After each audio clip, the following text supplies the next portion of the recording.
Alright, so how many of you have been to Canada? Canada! And when you were there, did you notice that there are Tim Hortons donut shops everywhere? And in these Tim Hortons donut shops, they sell Timbits, which are basically donut holes. But they've got weird little flavors with like little chunks of like raisins and stuff in them. Some of them are kind of weird flavors. Some of them are really good, but they've got Timbits. And the thing is Tim Hortons is named after one of Canada's famous people. But Canada doesn't have that many famous people. And the ones they do come down to America to be famous and get paid better. And so the few that get things named after them in Canada aren't necessarily like good famous people. I'm Canadian. Okay. So Canada likes its people to think that Tim Hortons is named after this guy, Tim Horton, who was an ice hockey hero. But that's not quite true. See, in 1956, in Abbotsford, British Columbia, Tim Horton lived in this town, small little town, not much going on, except there was a major influenza going on then. And lots of people were dying of it. And there just wasn't a good medical system set up then. And so people couldn't just go to a hospital when they were sick. They were a burden on their family, and they risked infecting their family at the time. And so what they would do is they'd just go out and walk off the cliff and land on the rocks and smash and die when they knew they were about to die of the influenza anyway. Seriously. And so, you know, people were just like walking off and dying, and there were bodies in the river down there all over the place because the influenza was horrible. It rivaled, you know, the 1918 Spanish influenza. And I mean, it was a pretty serious thing, and there just wasn't infrastructure back then. I mean, there was all gravel roads, dirt roads, not much going on. You know, here this town has a cliff over a river. There's no, you know, fence or anything to keep people from falling off. But so the influenza started dying down, and they noticed that bodies were still missing. Like family members were going missing that maybe weren't ever sick.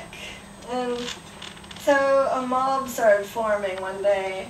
They're like, you know, my cousin just disappeared, and no one's sick anymore. What's going on, you know? So this mob formed, and they started roaming the town and going house to house and asking at each household, you know, have people gone missing lately? You know, we know everyone's getting healthy again. You know, barely anyone's sick anymore. No one's coughing. No one's puking anywhere. It's pretty clean these days. And as they went house to house, they found most houses still had people going missing. And they thought, well, all these people wouldn't just be walking off and deserting their families. And they're not sick, so somebody must be behind this. But eventually they got to the Horton house. And no one had gone missing recently. Of course they'd had their influenza dead, but they didn't have anyone dying recently. And they started talking to each of the Horton family members. And they got to Tim, and Tim seemed a little weird. He was a little feverish still, but not in the way of the influenza. And as they talked to him, he started getting a little giddy. And he said, yeah, I know where your people are. I've got their bits. And he lifted up his shirt, and he had these festering wounds, pus oozing out of them. He said, I took your aunt's kidney and I put it in. And I took your cousin's liver and I put it in. In this way, I won't die of influenza. I'll be immortal. I have spare bits in me. And they were horrified. But they're small town Canadian people, very polite. They didn't want to be responsible for his death, but they saw that he had fever and infection. He was going to die soon anyway. So they took one of the coffins left over because, you know, there are all these people dying. They just were making coffins like crazy. You know, when they were scooping the people off the rocks, they wanted to still bury them. And they placed his body in this coffin, but they sawed out a little hole in the front, a little window for him to look out, because they didn't want to be the cause of his death. They were going to feed him and water him and, you know, do all that, but not let him roam and steal your bits anymore. No bits being stolen. No Timbits. Timbits. So they did this, and they dug a hole 2 feet deep in the middle of the main road in town, rivers, dirt roads. And they placed his coffin upright, and he was snug in it, in the coffin, 2 feet deep into the ground. And they placed the watchman on him at all times. So he was there, but at the same time he was being fed by the village. They don't want him to die on their account. He didn't want him to just die of his fever and from his pustular wounds. And so he was actually getting fed better than he had been when the influenza was going through and no one could work and nobody could buy food. And so he actually got a little better. And one night his watchman fell asleep. And he saw his chance. He started wriggling back and forth in this tight coffin, and the dirt loosened around him. And eventually he was able to bounce a little.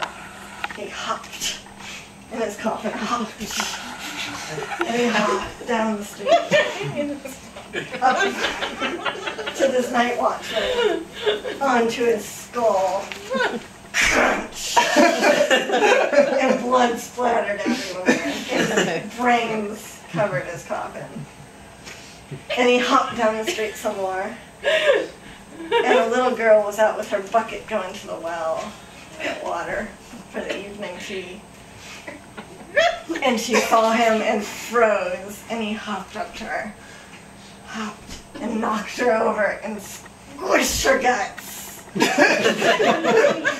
They said, nobody will have your bits if I can't have them. And he hopped down the road some more to a house and nudged the door.